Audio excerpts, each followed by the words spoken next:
That is a bizarre one to start us off with. With a pit being invested as well, you think Gen.G have just got that wrapped up. It's a gorgeous flash recon play that catches Meteor, but then there's just a lot of timing plays all around the spot. Oh, wait. All of these Gen.G players dying whilst looking the other way.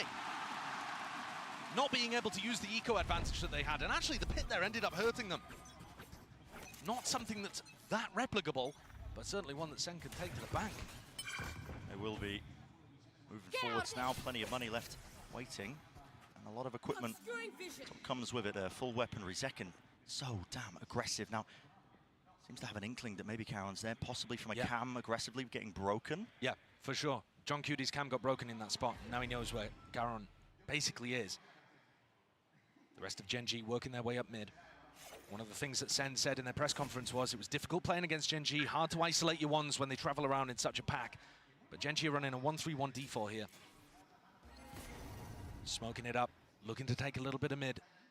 But TenZ has gone walking all the way down halls here, getting good info for his team. That's fantastic info. He's going to be hearing the scurry of the footsteps from Munchkin, maybe even seeking to punish, but he's going to be calling this now for his team. Look at this. Sassy starts to go. Yeah, good maneuvers all around the map. Can really follow those sound cues and follow them well straight towards the B side, but it's going to be setting up for that B split.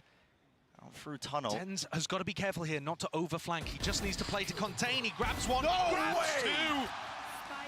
And the heads will roll before that space gains. And guess what? Gen.G just sent rattling now all the way, man! The movement looking clean with it. Texture's got something to say still. Only one blade left.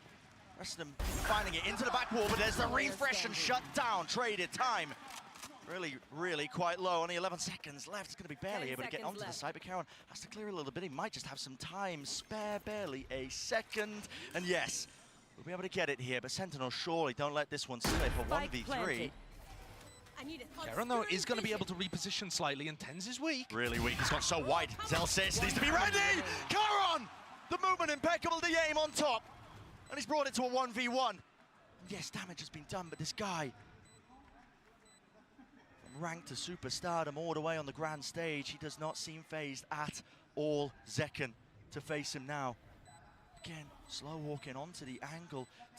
The noise and information just being cut away entirely. It could just come down to chance. Cloudburst comes straight up into the air. Zekken defusing. Drops down. Fight taken at one. Karon, a menace to him. The scourge of Sentinels rips away the chances of that round. That's an absolutely monstrous, heartbreaking 1v3. And the aim and the precision is pretty natural. It's just, you do not see that. With a Phantom at long range, on breeze, ripping off heads. Yes, the timing on the trade is not perfect. It's not a double swing from SEN, but they don't expect the guy to be holding that and winning that. Karon is just that guy. I mean, he just seems unshaken throughout this entire tournament, throughout all of kickoff. Doesn't matter the obstacles that you've thrown at the guy. The entire team as well have just been persevering. Sassy gonna have a hell of a lot to deal with here. Drone gets all the info he's looking for, possibly seeing multiple targets. Now the Hunter's Fury of his own. That is gonna be let rip, and look at the targets! It just cleaved right through them. What a perfect counter to what Gen.G were going for. Immaculate stuff from SEN. And still throughout all of this, they're looking to go aggressive in other places. TenZ has gotten deep, he's gonna be able to hear rotations. I think that's such a pivotal part of SEN playing in this finals. Gen.G love to rotate around the map on their attack side and their defense side, getting people into good positions like that for info. Impeccable. Seems like a clear game plan, just disrespecting them. But also Sassy, really, the playmaker there. Oh, of course. I thought he was going to get overwhelmed.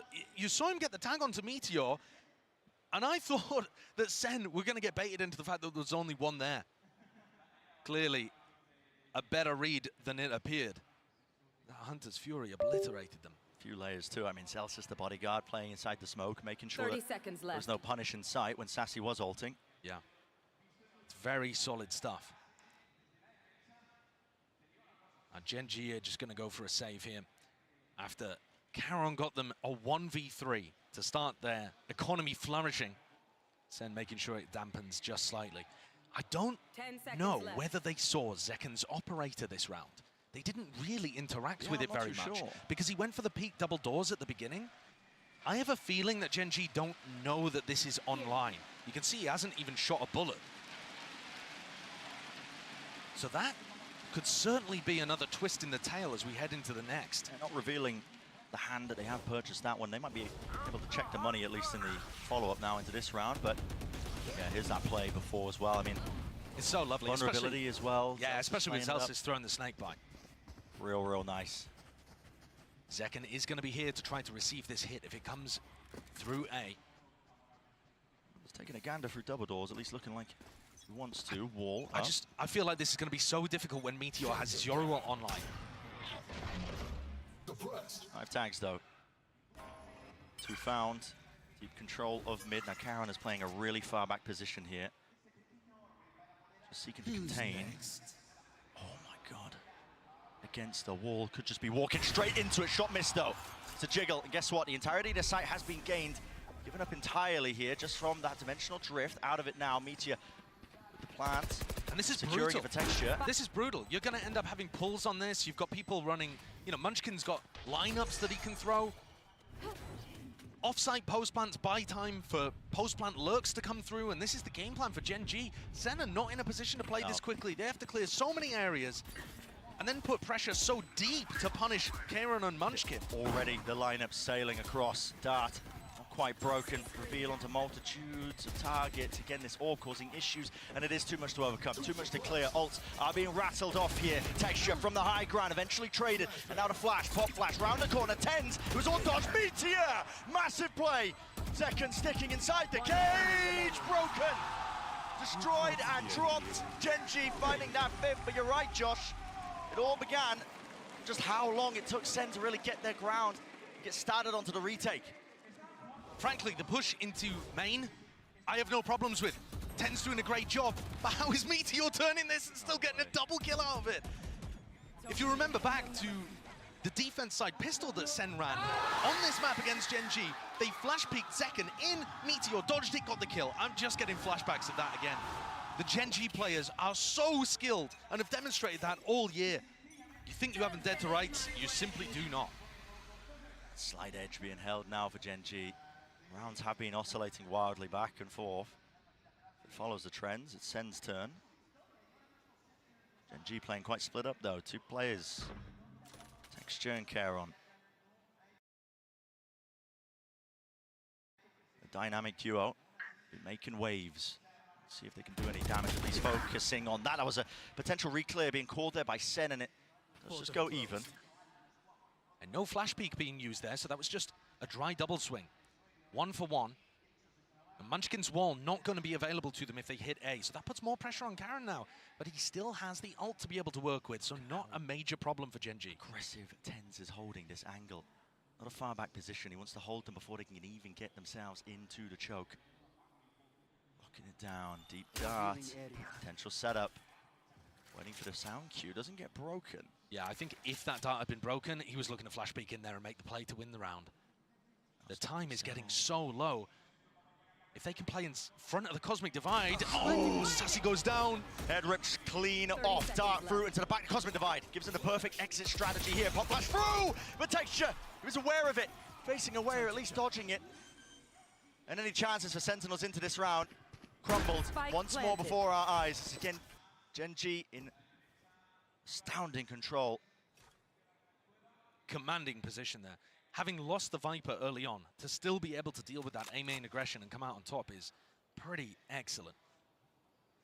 Gen G, we're talking about the fact that their composition, honestly, they're happier with it on the attack side, or at least people expect them to do more on the attack side with this comp. And that was what blew us all away when SEN played against Gen G last. Now we're really seeing how comfortable they are in these spots. It doesn't all have to be fast execs with the Jet and the Yoru. Zelsis would love to keep the weaponry. Oh, no way. Flash through. He spotted Texture. Plenty more players though. Texture spotted him. QT, last one left, slowly being hunted. We'll push back. The enemies and adversaries, so they do keep at least 1 gun into the round, but already you're looking at almost similar scenes here. Here's that opening when they try to re-clear out through. An unbelievable shot onto Munchkin, but the trade's still coming through. The level of quality in terms of the rifling in this match is unbelievable. But we didn't get to see it in the upper bracket final between these two teams. SEN talked about, Kaplan in particular mentioned, the atmosphere was bad when they began that game, and they crumbled on split. It set the entirety of the series off on a bad note, and SEN, though they tried to recover it on Lotus, ended up going out in a flop. Now we are actually seeing Zekken, TenZ, hitting really nice shots, bringing it to the Gen G players, making it more of a game that's about how they play the macro and how prepared Gen G are, rather than just running over them with the individualism. Because that's the first step, right? To conquer Gen G, you kind of just need to be matching them pound for pound with the aim. And man, how difficult that is, because Texture, Meteor, Karon are all up there with the best players in the world right now. In terms of form, they might be like all three in the top 5. I don't know who else you would put up there, because you watch Texture, Meteor, or Karon in a 1v1 against anybody else in this tournament, you have to favor them. Yeah, you do. I mean, they're just cerebral. The way they move, instinctual in nature, really. The way they tackle and handle a lot of those clutches, and just the aim and the movement on top of it. It's all there, perfect package for a lot of those players. So that is the first obstacle that SEN have to remove. Getting that confidence back, at least. Making moves now towards mid, though, here. Creeping once more and crawling. It's a kill trip, but with no one really to play off it here. All given up, so Meteor once more building up towards Dimensional Drift. On his way through, he'll be able to clear out most of this side as well. Basically, the human drone just spotting out these trips. Kill trip, lucky. Oh. Wait a second, John QT is there onto the angle in time. Gets the punish onto Lakia. Karon, a chance really for him to clean up, but no, the crosshair placement just wasn't expecting that one. The deep contact play and push out from Sentinels. On the first times, it feels like they're in a really advantaged situation. Yeah, definitely. They're realizing the fact that Karon and Munchkin are going to be playing in very passive positions. They found them both. They even isolate Munchkin, who's so far away. And yes, this has taken a lot of time, but it's set them up in a great situation to win the round. Chance of playing the lineups anymore for Munchkin. Meteor, Texture have to go absolutely massive, but he instantaneous there with the trade and shut down in time. So the Sentinels are willing to make it that repeat of what happened last time these two teams clashed here. That fourth one on the board, steadily, slowly but surely, chipping away, trying to make it at least even at the half. Look how John gets at it. It's after the kill trip came through, but it's this re-push, not looking to try to go for the retake at all, fully waiting to try to flush out Karon and Munchkin before they ever go towards site. It's a great adaptation. It shows that they understand how Gen G are playing the post plans. This is the kind of stuff that made Sentinel Split so scary. You know, we'll forget about the last 2 times we played it. Yeah, I mean, they've had their confidence knocked there as well. Tell that just from the way that the map veto ended up shaking out. Wasn't the first map that they ended up picking. Deep Dart here, Texture want to take advantage of this one, but it's broken. Sassy using it. They did miss second. Hello, spots it. Up in the air. It's all about the reactions. Follow through there, just a close, but a shorty. Defending the area and teammates flooding back in. All to his avail. Munchkin, though, has managed to get himself a gap into the A site, but the spike has been dropped down into the center of the mid, and it's all down to the individual plays. You can see Karon also thinking about the same thing here, and Munchkin. Full territory gain down into mid for SEN, but they need to keep their eye on almost every single angle here. And guess what? Plenty of backs facing away from them. Karon, it's majestic! And just like that, turned away, ripped away. What should have been a slam dunk, SEN left looking in every possible direction, barely able to get it, but they do in the end. Karon with another.